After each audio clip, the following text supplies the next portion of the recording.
देवस्नान पूर्णिमा व स्नान यात्रा ज्येष्ठ मास शुक्ल पक्ष पूर्णिमा तिथि रे पुरी क्षेत्र भली साबर श्रीक्षेत्र रे मध्य पालन करा जाय स्नान पूर्णिमा। एही दिन स्नान मंडप रे चतुर्धा मूर्ति को पारंपरिक रीति रे वेद ध्वनि रे 108 कलसी जल रे स्नान करा जाय। एहा परे दियमानु को गजानन बेस रे सज्जित करा जाय थाय।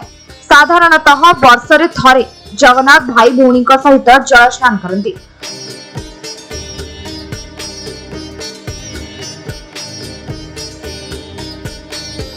अन्य समय रे तांकु मंत्र स्नान करा जाय। एही दिन को जगन्नाथंकर जन्मदिन रूप में पालन करा जाय थाय। साबर श्रीक्षेत्र कोरापुट रे चतुर्धा मूर्ति देवस्नान पूर्णिमा रीतिनीति अनुसार संपन्न करा जायछि। जगार अपार कृपा लाभ करबा पई हजार हजार भक्तों भीड़ जमिथिला।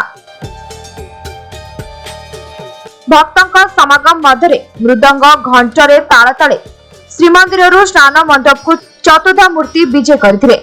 मंदिर सेवायतों द्वारा सकाळर नीतिकांति समापन करा जायतिला।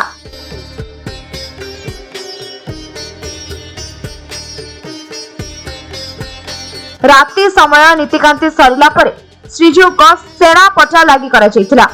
द्वार पिठा सकाळ मंगल आरती सूर्य पूजा अवकाश नीति और प्रथम भोग पर आरती करा जायतिला।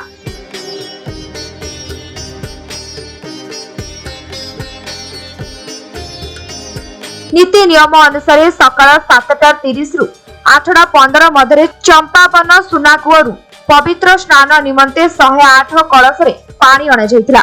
11:30 रु 1 मध्य स्नान मंडप को चतुर्धा मूर्तिंकर पहंडी विजय आरंभ करा जायतिला।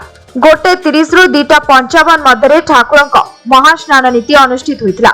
नीति अनुसार यज्ञ करा जाय महाप्रभुंक गजानन बेस रे सज्जित करा जायतिला। राति 9 रु 9:30 मध्य चतुर्धा मूर्तिंकर अणसर पिंडी को विजय कार्यक्रम रहितबा जणा पड़ितिला। सबर संप्रदायर पूजकों द्वारा स्नान यात्रा परठारु उभा यात्रा पर्यंत गुप्त नीतिकांति कराजिबो। महाप्रभुंकर एही दिव्य दर्शन पई भक्तों मध्य प्रबल आग्रह देखा दिथिला। प्रस्तुतिकरण आम मतलब मंदिर तरफ एवं प्रशासन तरफ करा जाउछि एवं जते भी श्रद्धालु आसबे समस्त सुविधा गुड़ाक नजर रखिकी विभिन्न प्रकार व्यवस्था गुड़ाक करा जाउछि। आशा रखुछि आगामी जो रथ यात्रा महोत्सव हेबो सेटा मध्य शांति श्रृंखला सहित महाप्रभु आमको समस्त को शक्ति देवे। आम समस्त मिलमिशिकी एटा को केमती सफल भाव एटा को पालन करबा ताको नेकरी हम सब प्रकार प्रयास जारी रहे।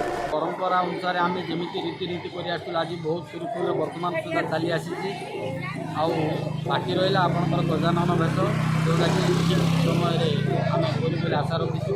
संध्या आरती आमर भोग अणसड़ पिंडी प्रचलित पद्धति अनुसार बर्तमान चलती। बहुत स्वेच्छासेवी बहु माने आगामी बहु यंग मास जोटा कि आगामी दिन भविष्य मंदिर से बहुत शांति श्रृंखला रक्षा कर बर्तमान चलती। आगामी दिन में आशा रखुचु सब सहयोग कामना करूँ जिला प्रशासन तथा स्वेच्छासेवी मानकर आउ साधारण जनता ठीक रूपे चलो। कोरापुट उत्तम नायक रिपोर्ट समय लाइव।